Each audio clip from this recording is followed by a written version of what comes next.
Enggak, belum. Waktu itu belum pindah agama, dia masih tetap Islam. Oke. Karena kan ikut saya, Oke. ya kan. Nah, terus akhirnya kita keluarkan dia, kita masukkan homeschooling. Oke. Ya kan, kita masukkan homeschooling itu 2 tahun Bang, kelas 1 sama kelas 2 SD. Oke.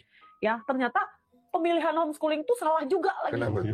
Membuat anak itu tuh sosialnya tuh nggak berkembang gitu loh Bang. Anak itu pikir soal uang, dia bilang gitu. Tapi sekolah yang bagus adanya di sekolah Kristen. Nah, saya searching dulu tuh Bang, cari dulu sekolah yang nggak full Kristen gitu loh. Sekolah itu ada Bang orang-orang Islam gitu loh, nggak Kristen semua. Saya oke lah kita masukkan ke sana. Masukkan 2 anak dulu waktu itu kan. Masukkan 2 anak. Dalam 2 tahun dia masih sekolah Kristen itu dia masih aku suruh ngaji, aku panggil guru, ya kan, bisa baca doa ini doa itu semuanya dia udah oke, gitu kan. Dalam 2 tahun aja Bang, tiba-tiba yang pokoknya bilang, Mama aku mau ngomong. Ah kenapa sayang? Mama boleh nggak aku masuk Kristen? Langsung aku di situ Bang, tahu nggak? Gimana perasaan? Di satu sisi bapaknya Konghucu, anak-anak Islam malah minta Kristen. Pusing ya? Aku stres Bang, aku bilang, ya Allah cobaan apa ini? Saya bilang.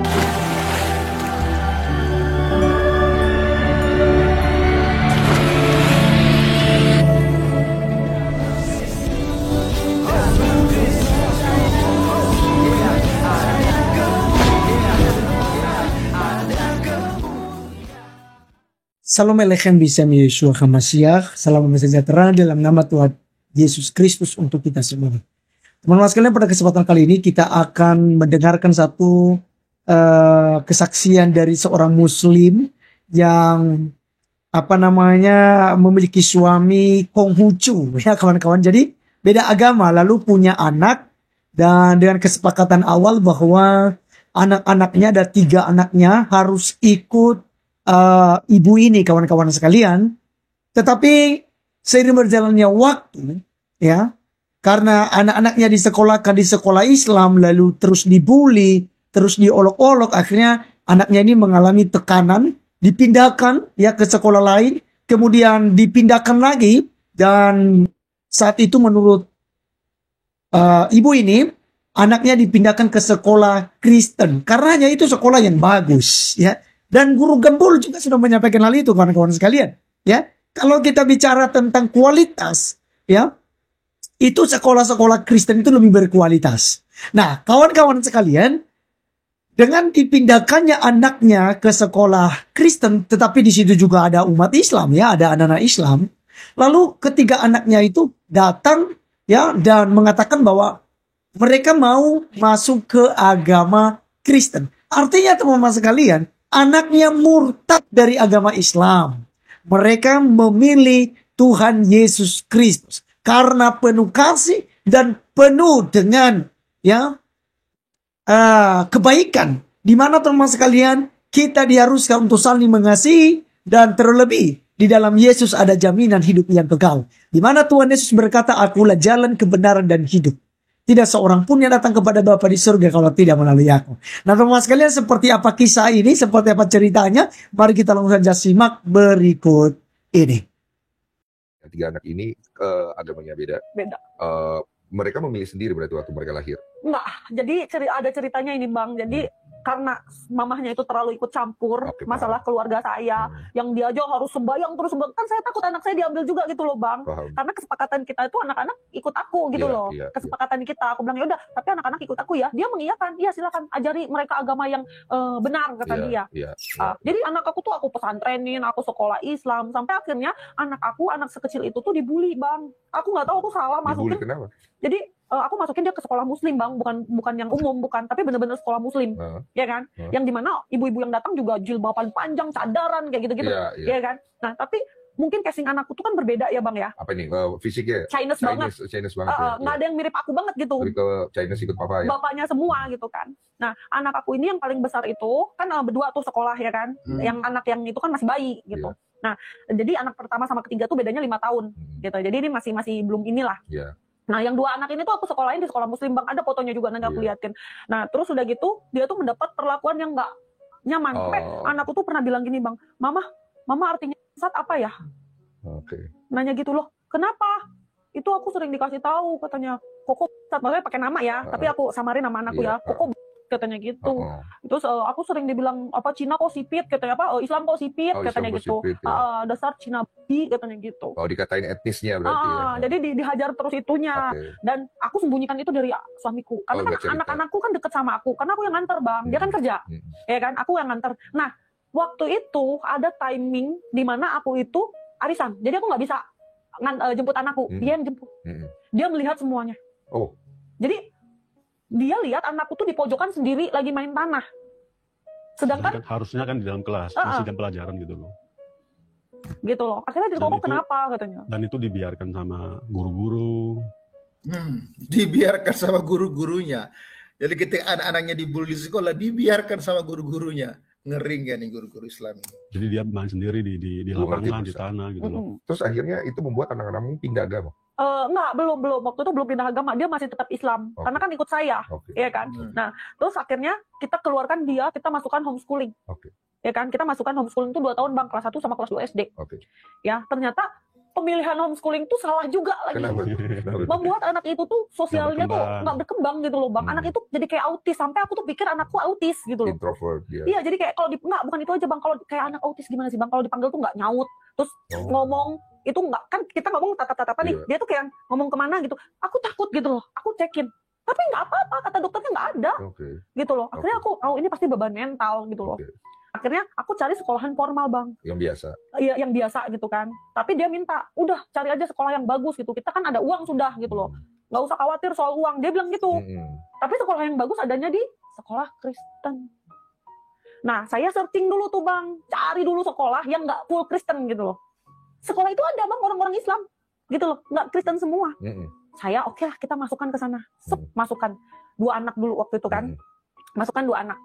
Dalam 2 tahun dia masih sekolah Kristen itu, dia masih aku suruh ngaji, aku panggil guru, ya kan, bisa baca doa ini doa itu, semuanya dia udah oke, gitu kan.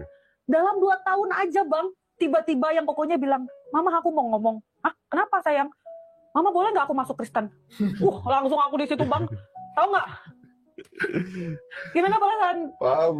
Di satu sisi bapaknya Konghucu, anak-anak Islam malah minta Kristen. Pusing ya? Aku stres Bang, aku bilang, ya Allah, cobaan apa ini? Saya bilang. Tapi abang tahu nggak apa yang saya bilang? Kenapa nak? Saya sepertinya nyaman di Kristen, Mama katanya. Kenapa dia nyaman di Kristen? Aku nggak tahu, aku nggak mau lega, aku udah kayak gitu loh, kayak dilempar sama batu besar dari gunung itu dikemplokin aku gitu loh. Berarti anak-anaknya cerdas ya, dia bisa membedakan bagaimana lingkungan yang baik buat dia. Karena dia sudah pernah mengalami terlebih dahulu lingkungan Islam. Di lingkungan Islam banyak dibully ya, karena memang kawan-kawan, jangankan kepada yang bukan Islam, kepada sesama Islam aja mereka itu saling baku hantam gitu loh. Jadi anak-anak ini cerdas misalnya. Makanya kalau Anda cerdas, Anda bisa memilih mana yang benar. Loh, aku cuma nangis tapi aku nggak di depan anakku gitu loh. Aku berusaha tegar di depan anakku. Terus aku nggak tahu kenapa tiba-tiba aku ngomong gini, sayang, bagi Mama agama itu bukan paksaan, agama itu bukan warisan. Kalau kamu memang benar-benar meyakini Kristen sebagai agamamu, Mama ikhlaskan kamu. Tapi di situ saya nggak nangis Bang. Baru di sini. Dan anak lu bisa nonton loh. Saya cuma mau bilang, kalaupun endingnya saya nggak bisa membawa mereka ke satu nakoda yang sama, anak-anak Mama, kamu tetap matahari Mama, kamu tetap jiwa Mama, kamu tetap segala-galanya bagi Mama. Mama hidup hanya karena kalian. Beban juga ya buat udah nggak bisa panggil Ko Agus ya. Mu'adz, beban juga buat Pak Mu'adz ya sekarang ya pasti ya. Ya kalau saya sih percaya sama Allah, berdoa aja lah sama Allah, minta sama Allah sih. Karena ya ini sudah terjadi gitu ya. Betul.